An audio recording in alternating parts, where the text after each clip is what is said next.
Hello નમસ્કાર વિદ્યાર્થી મિત્રો। તો વિદ્યાર્થી મિત્રો ધોરણ 5 ની અંદર જે એકમ કસોટી લેવાની છે શનિવારે 6/9/2024 ના રોજ। તો વિદ્યાર્થી મિત્રો એ એકમ કસોટી આધારિત આપણે પ્રશ્ન બેંકનું સોલ્યુશનની ચર્ચા કરવાના છે। તો વિદ્યાર્થી મિત્રો આપણી પાસે સૌથી પહેલા પ્રશ્ન બેંક છે એકમ કસોટી, બરાબર છે, ધોરણ 5 ગુજરાતી એટલે કે કેકારો 25 ગુણની એકમ કસોટી લેવાની છે વિદ્યાર્થી મિત્રો। અને આપણી પાસે તારીખ છે 6/9/2024 રોજ લેવાની છે। તો વિદ્યાર્થી મિત્રો ચાલો આપણે એકમ કસોટી આધારિત પ્રશ્ન બેંકની ચર્ચા કરીએ।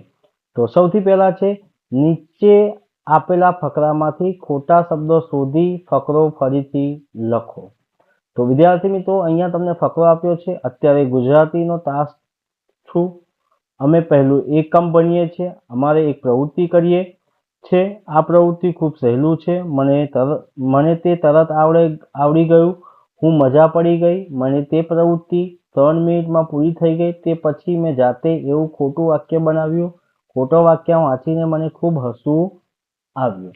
તો આ વાક્ય જે વિદ્યાર્થી મિત્રો ફકરો આપ્યો છે એ ફકરોની અંદર અમુક ખોટા શબ્દો આપ્યા છે અને એ ખોટા શબ્દો આધારિત આપણે પ્રશ્નોના જવાબ અહીંયા આપવાના છે। તો વિદ્યાર્થી મિત્રો આ જે ફકરો મેં તમને લખ્યો છે અહીંયા આગળ એ ફકરાની અંદર આપણે જે ખોટા શબ્દો જે છે એ ખોટા શબ્દોને સુધારીને આપણે સાચા શબ્દો લખ્યા છે।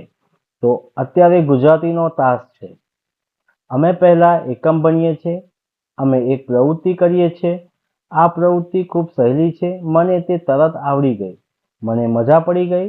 મારાથી તે પ્રવૃત્તિ 3 મિનિટમાં પૂરી થઈ ગઈ। તે પછી મેં જાતે એવા ખોટા વાક્ય બનાવ્યા। ખોટા વાક્યો વાંચીને મને ખૂબ હસવું આવ્યું। તો વિદ્યાર્થી મિત્રો આ ઉપરના ફકરા આધારિત આપણે ખોટા શબ્દો જે હતા એ ખોટા શબ્દો સુધારીને આપણે નીચે જે લાલ અક્ષરથી ફકરો લખેલા છે એ આપણે સાચા શબ્દો સુધારીને લખેલા છે। ત્યારબાદ વિદ્યાર્થી મિત્રો આપણી પાસે આવે છે પ્રશ્ન નંબર 2। પ્રશ્ન નંબર 2 ની અંદર શું કીધું છે કે પ્રશ્ન 2 અ કૌંસમાંથી યોગ્ય શબ્દ પસંદ કરી ખાલી જગ્યા પૂરો। 5 ગુણના આ પ્રશ્નો છે વિદ્યાર્થી મિત્રો। તો સૌથી પહેલા પ્રશ્નો છે ફિયોના ઘરે ખાલી જગ્યાની થાળીમાં પકવાન ખાતી। તો જવાબ છે વિદ્યાર્થી મિત્રો કોની, કઈ થાળીમાં, તો કે વિદ્યાર્થી મિત્રો ચાંદીની થાળીમાં। કઈ થાળીમાં વિદ્યાર્થી મિત્રો, ચાંદીની થાળીમાં। બીજો પ્રશ્ન છે નિશાળે જતા વાર થઈ તેથી મારની બીકે બાળક ખાલી જગ્યા હતો। તો નિશાળે જતા વાર થઈ તો મારની બીકે બાળક કેવો હતો, તો કે ધ્રુજતો હતો। ત્રીજો પ્રશ્ન છે ડોલી ફિયોનાને ખેંચીને ખાલી જગ્યામાં લઈ ગઈ। તો કોઠરમાં લઈ ગઈ।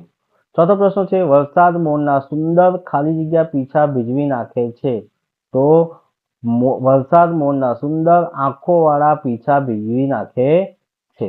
પાંચમો પ્રશ્ન છે ફિયોનાને ખાલી જગ્યા સાથે સૌથી વધુ દોસ્તી હતી। તો દાદા સાથે સૌથી વધુ દોસ્તી હતી। ત્યારબાદ વિદ્યાર્થી મિત્રો આપણી પાસે આવે છે પ્રશ્ન નંબર 2। તો પ્રશ્ન નંબર 2 ની અંદર આપણને કીધું છે કે નીચે આપેલા વિધાન ખરા છે કે ખોટા તે જણાવો। તો પહેલો પ્રશ્ન છે ચકલીને વરસાદનો તોફાની સ્વભાવ ગમે છે।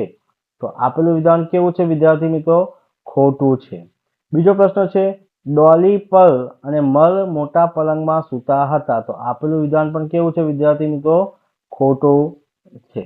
ત્રીજો પ્રશ્ન છે બાળક નિશાળે પહોંચવા આવ્યો ત્યારે વરસાદ રસ્તામાં મળ્યો। તો આપેલું વિધાન કેવું છે, સાચું છે। ચોથો પ્રશ્ન છે વિદ્યાર્થી મિત્રો હિંચકો ઊંચે જતા ફિયોના સળિયાને સજ્જડ પકડીને ચીટકી રહી।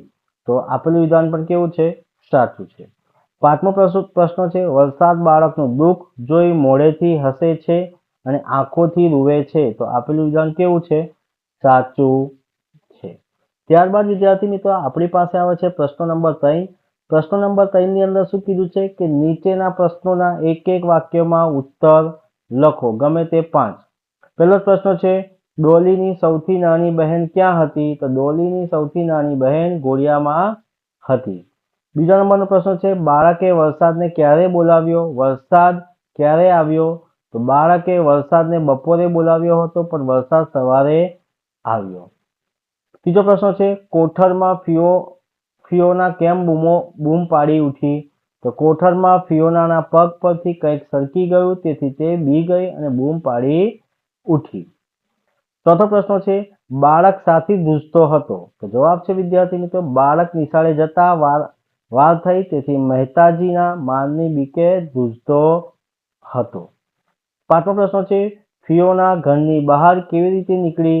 તો એક દિવસ આયાને ઝોકું આવી ગયું અને તે તકનો લાભ લઈ ફિયોના ચોર પગલે ઘરની બહાર નીકળી ગઈ. છઠ્ઠો પ્રશ્ન છે, બાળક વરસાદ સાથે નહીં રમવાનું કેમ નક્કી કરે છે? તો વરસાદ બહુ લુચ્ચો છે, તેથી બાળક વરસાદ સાથે નહીં રમવાનું નક્કી કરે છે. સાતમો પ્રશ્ન, સંતાકુકડીની રમતમાં છોકરા ક્યાં સંતાઈ જતા? તો સંતાકુકડીની રમતમાં છોકરા દાદર નીચે, માળિયા પર, કબાટ પાછળ, બારણીના આળસે અને કોઠારમાં સંતાઈ જતા. આઠમો પ્રશ્ન છે, કોણ કોણ વરસાદથી બહુ ખુશ રહે છે? તો ધોળી બતક અને કાળી ભેંસ વરસાદથી બહુ ખુશ રહે છે. ત્યારબાદ વિદ્યાર્થી મિત્રો આપણી પાસે આવે છે પ્રશ્ન નંબર 4. પ્રશ્ન નંબર 4 ની અંદર કીધું છે પ્રશ્નોના 2-3 વાક્યમાં ઉત્તર લખો. શું કીધું છે? પ્રશ્નોના 2-3 વાક્યમાં ઉત્તર લખો. પહેલો પ્રશ્ન, વરસાદ આવે ત્યારે શું થાય છે? તો પહેલો વરસાદ આવે ત્યારે ગરમીથી કંટાળેલા લોકો વરસાદની મજા માણવા ઘરની બહાર ફરવા નીકળે છે. માટીના મીઠી સુગંધ આવે છે, વાયરો વાય છે, લોકોની લીલાછમ ઘાસ પર દોડવાનું મન થાય છે, ભમરાના ગુંજરાવ સંભળવા માંડે છે, ફૂલની સુગંધ ફેલાય છે, લોકોના હૃદયમાં આનંદ છલકાય છે. બીજો પ્રશ્ન છે, હત્તારીની મારું ઘર તો નજીક જ લાગે છે, આવું ફિયોની કેમ બબડતી હશે? તો હત્તારીની મારું ઘર તો નજીક જ લાગે છે, આવું ફિયોની બબડતી હશે કેમ કે ડોલીના ઘરના છાપરા પરથી નજર નાખતા એના પોતાના ઘર પાસેના ટાવર નજીક દેખાયો, તેથી તેને લાગ્યું કે હું ઘરની નજીક જ છું. હમણાં આયા મને શોધતી અહીંયા આવશે અને મને પકડી લઈ જશે. પાછું મારે ઘરમાં ભરાઈ રહેવું પડશે. ત્યારબાદ વિદ્યાર્થી મિત્રો આપણી પાસે આવે છે પ્રશ્ન નંબર 5. પ્રશ્ન 5 આપેલા શબ્દો જૂથનો ઉપયોગ કરી વાક્ય બનાવવાનો છે. તો આપણી પાસે પ્રશ્નો છે વિદ્યાર્થી મિત્રો. સૌથી પહેલા પ્રશ્નો છે, દાદા કાન આંબળાવો. તો શું કે છે? દાદા કાન આંબળાવો. તો આ શબ્દોને આપણે વિદ્યાર્થી મિત્રો શું કરવાના છે? વાક્યમાં પ્રયોગ કરવાનો છે. તો સૌથી પહેલા વિદ્યાર્થી મિત્રો આપણે જોઈશું, મેં ઘરમાં બોલ રમતા ઘડિયાળનો કાચ તોડ્યો ત્યારે દાદાએ ફરીથી આવું ના કરતો એમ કહી મારા કાન આંબળ્યા. બરાબર છે? શું કર્યા? આંબળ્યા. બીજો શબ્દ છે શબ્દ પરિચિત અને વાર્તા. વાર્તા પરિચિત શબ્દવાળી હોય તો સાંભળનારને ઝડપથી સમજાય છે. તો 2 માર્ક્સના વિદ્યાર્થી મિત્રો આ પ્રશ્ન પૂછાવાનો છે. ત્યારબાદ વિદ્યાર્થી મિત્રો આપણી પાસે છે પ્રશ્નો 5બ, અક્ષરની જગ્યામાં ફેરબદલ કરી યોગ્ય શબ્દ બનાવો. રણિયાત તો પર્યાવરણ. ભાઈ અક્ષર અહીંયા આગળ આપેલા છે, ઊંધા છતાં છે વિદ્યાર્થી મિત્રો, અને આપણે છતાં ગોઠવવાના છે. તો પર્યાવરણ થાય છે. આસાનું છે તો ફરજસન, તો સફરજનનું આવે છે વિદ્યાર્થી મિત્રો. આનું આવે છે વાતોડિયું આવે છે, અને ચોથાનું આવે છે જાદુગર શબ્દ બને છે. 2 માર્ક્સના વિદ્યાર્થી મિત્રો છે, 4 લખવાના છે. 1નો કેટલો માર્ક છે વિદ્યાર્થી મિત્રો? તો અડધો માર્ક છે. પ્રશ્ન 5ક, સાચી જોડણી વાળા શબ્દો શોધીને લખો. વિચાર બરાબર છે. સાચી જોડણી ઉપર વિદ્યાર્થી મિત્રો અહીંયા શું કરી છે? લાલ અક્ષરથી આપણે લખેલું છે. કુકડો, તો અહીંયા કુકડાની સાચી જોડણી. ઘોડિયું, તો ઘોડિયાનું સાચી જોડણી વિદ્યાર્થી મિત્રો. પોલીસ, તો પોલીસનું સાચી જોડણી, તો અહીંયા વિદ્યાર્થી મિત્રો પોલીસની પણ સાચી જોડણી અહીંયા વિદ્યાર્થી મિત્રો આપેલી છે.